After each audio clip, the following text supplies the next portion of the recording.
जियो ने खबर दी है और उन्होंने कहा जनाब कि हमने कोशिश की आरटीआई के जरिए राइट टू इंफॉर्मेशन, ये पाकिस्तान के अंदर भी ये कानून है, इंडिया में भी है, पूरी दुनिया में है कि आप लिखकर जवाब मांग सकते हैं। वो कहते हैं जी हम कोशिश करते हैं मरियम नवाज के बारे में जवाबात मांगने की कि कौन से ट्रिप पे कितने बंदे गए और किस खाते में गए, हमें तफसीलात दी जाए। तो हमें कहीं से पंजाब हुकूमत कोई तफसीलात देती नहीं है, यानी ये आइन को और कानून को नहीं मानते, ये बताते ही नहीं है।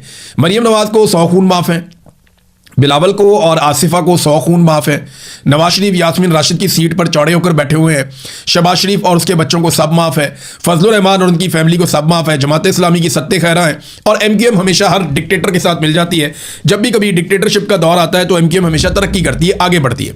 जब भी कभी जमहूरी अदवार आते हैं तो एमक्यूएम स्क्वीज होती है, हमेशा सुकड़ जाती है। जब भी कभी जमहूरी अदवार आते हैं, जमहूरी अदवार में एमक्यूएम के लिए जगह बहुत कम होती है हमेशा। इमरान खान साहब की बहनों को एक मरतबा फिर इमरान खान साहब से नहीं मिलने दिया गया, वो गए दोबारा से वहाँ पे वज़ीर आला खैबर पख्तूनख्वा भी गए, लेकिन मुलाकात नहीं हुई। अब तो ये एक तरह की हाजिरी बनती जा रही है। देखें, बहनें तो जाती हैं, उनका जाना बनता है। जिस दिन वो नहीं जाएंगी उस दिन कह दिया जाएगा जनाब कि हम तो आज मिलवाना चाह रहे थे, उसकी बहनें ही मिलने नहीं आई। और जब वो नहीं जाएंगी तो खबरें भी ये चलाई जाएंगी इमरान खान को उसके खानदान ने भी तनहा छोड़ दिया, आज उसके साथ कोई नहीं रहा, उसकी बहनें भी मिलने नहीं आई। मुझे पता नहीं खबरें चलाई जाएंगी, तो बहनों को तो जाना ही है। सुहेल अफरीदी साहब भी वहाँ पे चले जाते हैं, वहाँ जाके बैठते हैं। तो ये हाजिरी लगाने वाला ही मामला है। देखिए, मुलाकात तब तक नहीं होनी या एस्टेब्लिशमेंट पे प्रेशर तब तक नहीं डलना जब तक कि आप लाखों नौजवानों को इकट्ठा नहीं करेंगे।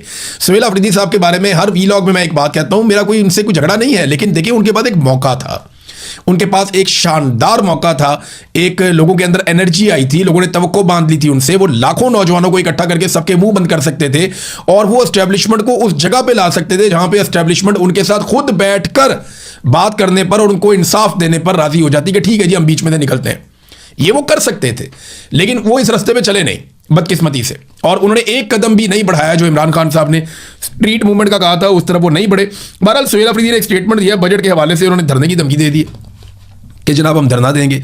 देखिए, अभी वो वज़ीर आला है खैबर पख्तूनख्वा के, अगर पार्लियामेंटेरियन जाके कौमी असम्बली के बाहर धरना भी दे देंगे तो क्या बजट रोक लेंगे? ये बजट तो पास हो जाएगा, आराम से पास हो जाएगा।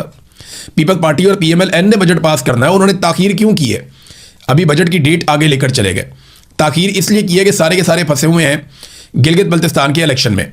वहाँ से इलेक्शन जब एस्टेब्लिशमेंट इनको जितवा देगी तो ये पहुँचेंगे वापस इस्लामाबाद, एस्टेब्लिशमेंट इनको इलेक्शन जितवाएगी और ये एस्टेब्लिशमेंट और IMF की मर्जी का बजट पास करवाएंगे पीपल्स पार्टी और PMLN मिलकर। यही सौदेबाजी है सियासत की, और इन्होंने हमेशा सौदेबाजी ही की है।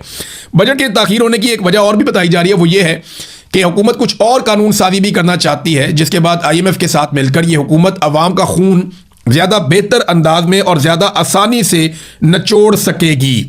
तो ये जनाब कुछ कानून साजियाँ करनी है, इस वजह से थोड़ी सी ताखीर भी हो गई है।